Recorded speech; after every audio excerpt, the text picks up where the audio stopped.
Gordon was resting in the siding. Sometimes he thought, it's really tiring to be such a large and splendid engine. One does have to keep up appearances so.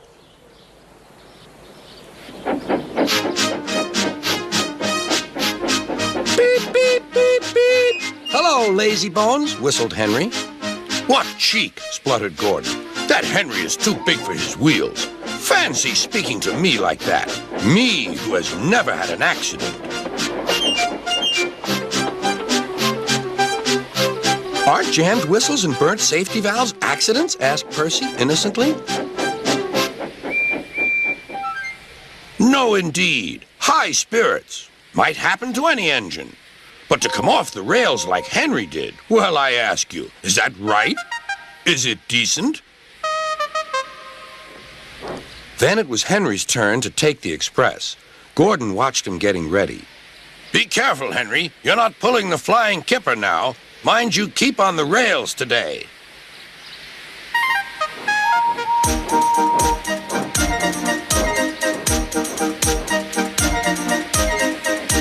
Henry went off in a huff, and Gordon yawned and went to sleep. But not for long. Wake up, Gordon, said his driver. A special train's coming and we're to pull it. Is it coaches or freight cars? Cars, said his driver. Cars, said Gordon.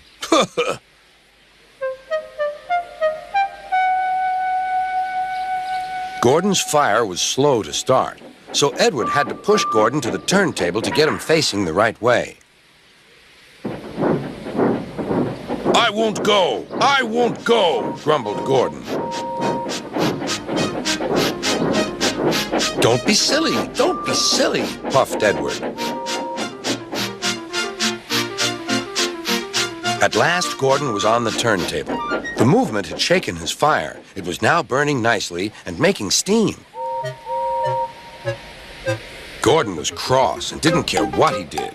He waited till the table was halfway round. I'll show them, he hissed. He moved slowly forward to jam the table, but he couldn't stop himself and slithered into a ditch. Whoosh! He hissed. Get me out! Get me out! Not a hope, said his driver and fireman. You're stuck, you silly great engine. Don't you understand that? They telephoned Sir Topham Hatt. So Gordon didn't want to take the special train and ran into a ditch? What's that you say? The special's waiting? Tell Edward to take it, please, and Gordon, leave him where he is. We'll get him out later. On the other side of the ditch, some little boys were chattering. Oh, doesn't he look silly? They'll never get him out. They began to sing. Silly old Gordon fell in a ditch, fell in a ditch, fell in a ditch. Silly old Gordon fell in a ditch, all on a Monday morning.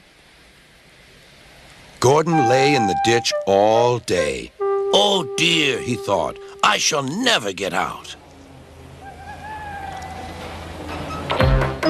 But that evening they lifted Gordon and made a road of sleepers under his wheels to keep him from the mud.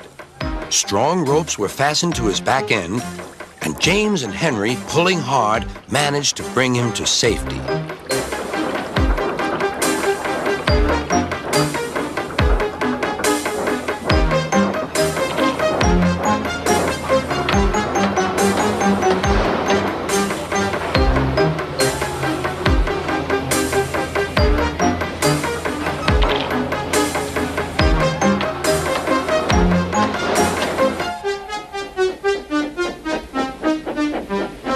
Late that night, Gordon crawled home, a sadder and wiser engine.